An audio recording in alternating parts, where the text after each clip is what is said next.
So the AAMI Community Series is done and dusted, and whilst I know there might be some people, whether it's on here or on the mainstream media, that are going to severely overreact to everything they've seen, I'm kind of taking a react but not overreact kind of path. I want to go over the things that I really liked seeing over the weekend. I've got 20 of them. We're going to make it as short, sharp, as succinct as we can. So let's get stuck into it. Here is everything that I liked over the weekend during the AAMI Community Series. Let's go. Oh, good mark by Cox. Cox throws it onto the left.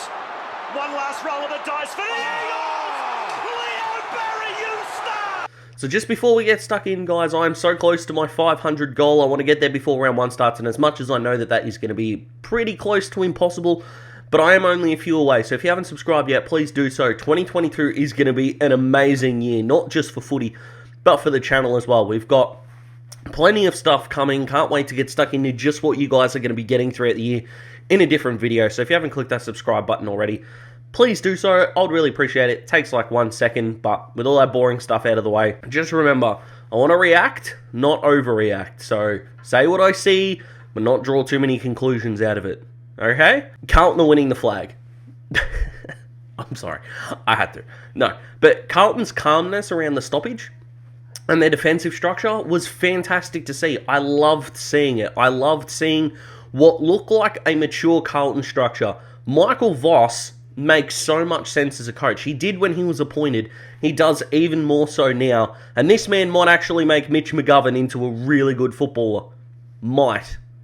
It was really good to see, though. Close games still bring out the competitive side. Pracky game or not a pracky game, no one likes losing. I know I'm not saying anything that's breaking the bank of intelligence here, but it's still really fun to see that there was 3 minutes to go in a game, and two teams with nothing on the line, you don't get anything for winning these games, which is stupid, but with nothing on the line, they still went hard at the result, loved seeing it, and this was a ripping game of footy. Charlie Cameron is the most important Brisbane Lions player. There's no one else that's even close. Neil's had injuries. Jared Lyons is a star and wasn't, his absolute best. I know Harris Andrews is pretty important down there, but Darcy Gardner's pretty underrated. No one can replicate and replace what Charlie does. No one. No one on that list. He's the most important Lion, and it's not even close. Josh Gibkiss is going to be every bit a gun, as I said he would be, in my top 5 draft prospects video that I'm looking forward to seeing. This kid is fearless, and I think he needs to work on his kicking a touch, but for crying out loud, like I said, it's a pracky game. This kid's a gun. In a mock draft video for Talking Hawks, which if you're a Hawthorn fan watching this, go check them out as well. They are awesome. I called Josh Ward Sam Walsh 2.0. I feel really good about that, not because of what he did in terms of disposals or anything like that. What I see that is so much in common with those two players is the two-way running. The fact that Josh Ward was burning opponents. Sure, Richmond, didn't get out of first gear for a lot of the second half of that game. But the fact that he was getting disposals not just between the arcs, but from one arc to another in the same passage of play makes me as a Hawthorn fan so excited. Connor McDonald looks like he's going to be a good player. Ned Long threw himself at everything. This kid was the top 10 pick for a reason, and I'm so excited to see what he can do. He's a gun. Community spirit. 8,412 people got to Devonport, and there's something quite beautiful, I think, about Australia, in we can be divided on so many things, especially in the last 2 years, that something as tragic as this, and my heart goes out to anyone and everyone that was affected by this tragedy, but the way that football fans can come together and give the love, empathy, sympathy, and support that is required in a time like this made this bigger than the game itself. Pracky game or not a pracky game, it still would have meant so much. Ryan Burton and Riley Bonner, they're not A-graders. They had 30 plus each, looked good, and as a Hawthorn fan, I hope Birdo can get through a year uninjured. But Ollie Wines, Travis Boak, Zach Butters, Robbie Gray, Charlie Dixon, they can't win you a flag on their own. They need a village. Their village looked good. What do you want me to say? Matt Crouch is back in business, and with no Rory Laird, this is the time for him to remind the competition just how good he is. 31 disposals. Sure, he's not a great kick of the footy, but we have to celebrate blokes for what they can do, not for what they can't do. Otherwise, sport just doesn't seem fun. But whether you're a Supercoach player or not a Supercoach player, I didn't even watch him, as a Supercoach avid player. I watched him as a guy that I really like enjoying seeing him play. And at times it looked like he took the piss. He didn't get out of first gear a bit in that second quarter and still had a heap of the ball. It was fantastic to see. I'm glad he's back. Hey, Riley O'Brien's still good at football.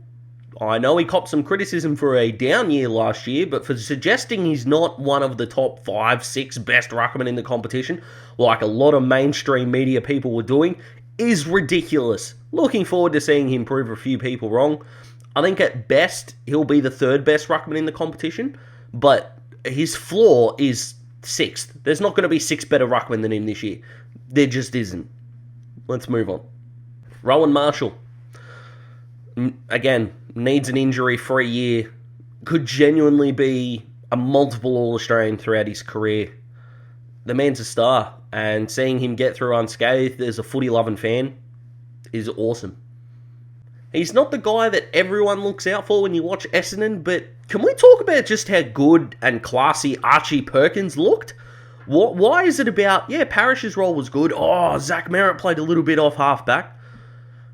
You tell me you didn't watch the full game without telling me you didn't watch the full game. Archie Perkins was one of the better players on the park, and he rarely went to ground. Sure, he's not a midfielder, he's a half-forward flanker who's hoping to round out his game really well. Archie can play the role really well. Well done, Archie. You're not getting love from the media. You can have some love from Daz. The Saints' ability to get a win. They're injury ravaged. I really worry about them this year. I don't think they're going to be anywhere near the 8. But the fact that they copped some adversity on the weekend, got the win, even though I think it meant more to them to the Bombers, huge tick. There is nothing wrong with winning. The confidence that you get from it is fantastic. So, as much as I think it's going to be a long year for Saints fans, I know you're not going to get a whole lot out of it, but you could have thrown away that game pretty easily, and you didn't. That's a tick for me. Nick Dacos' kid's pretty good. 31 disposals. Yep. Wow. Hey, that Stephen Canelio's pretty good at footy. Who would have thunk it? Now, if he doesn't have a great year, there's an argument to be made he's got the worst contract in footy. If he does play well this year, his contract's fine.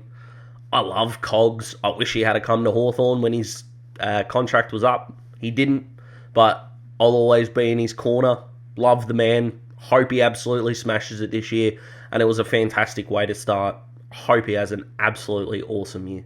That Jason Horne-Francis is pretty good, but can you stop shoving it down our throats? I know I kind of took the mickey with Dacos back there before, but the extra attention that these number 1 picks get is frightening. It's not okay. Let the kid flourish in the most professional sporting league in the sport that he probably can dominate, but let us see it first. Let us enjoy the ride. Let us enjoy his debut year. He's not the second coming of Christ. He's a kid from Adelaide. So, calm down. Let him play. Hope he goes well and smashes it this year. But, huge tick so far. Hasn't put a foot wrong. He'll play round 1 and he'll do very well. Justin McInerney is just reminding a few casual fans that he still exists, because I copped a little bit of criticism for not having him in my underrated team, and on reflection, I'd love to do another team because I think some changes need to be made, but he would definitely be either up there or definitely in the side. This guy, he's everything that you want in a wingman. He's quick, he's skillful, his meters gained are fantastic, but something that gets lost in this new age wingman, you see it with a bit with Isaac Smith, Bailey Smith, any other Smith that you want to come up with, Ed Langdon even, Paul Seedsman, Carl Amon, these guys. None of those guys are great defensively, whereas J-Mac doesn't lose one-on-one contests. At least not that I see.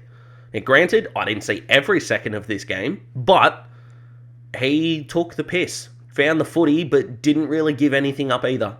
Tick, massive tick. And a half sort of shout out to Nick Blakey here. I'm still not sure what kind of footballer you are, but you did very well. Good on you, son. Tim Kelly is the number 1 man. Isn't that anxiety-inducing like it would have been last year? Looks as settled as he's been at West Coast. Had his 32 touches. Looked very good. I do worry that he might get lost in the shuffle if Shuey, Yo, and these guys come back. He might be in a little bit of trouble. But number 1 man in the midfield. Did extremely well. The guy's finished top 5 in a Brownlow before. Let him do his thing. Could easily be an All-Australian.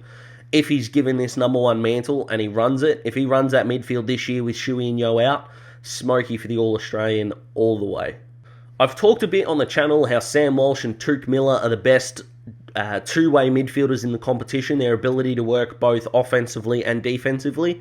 So that dynamic duo is now becoming a terrific trio. My apologies to Andrew Brayshaw here, who absolutely not only is in that top 3 conversation, he might even be second, maybe. But those 3 boys are unbelievable two-way midfielders, the kind of midfielders you dream about when it comes to building a midfield around. Genuine star. I think he can win a Brownlow medal one day. Is that reacting and not overreacting? Who knows? But there's my prediction. I think Andy B can win a Brownlow one day. And I hope he does, because he's a ripping kid. I mean, let's be honest. Matt Rowe playing as good as he did was the biggest takeaway. There's not one footy fan on the planet that wishes him any ill will. We want him on the park for 22 games to genuinely rip the piss out of the competition. He hasn't put a foot wrong in the preseason. I loved seeing it. God, I hope I can see him more. Not only because I drafted him in Supercoach and am trying to get him into the classic team, just as a footy fan. Whether you play Supercoach, fantasy, whatever. In your heart, as a footy fan, you want to see this kid go well. It's rare that there's players that every fan can get behind. He's definitely one of them. If I had a wish for this year, I hope he gets through unscathed.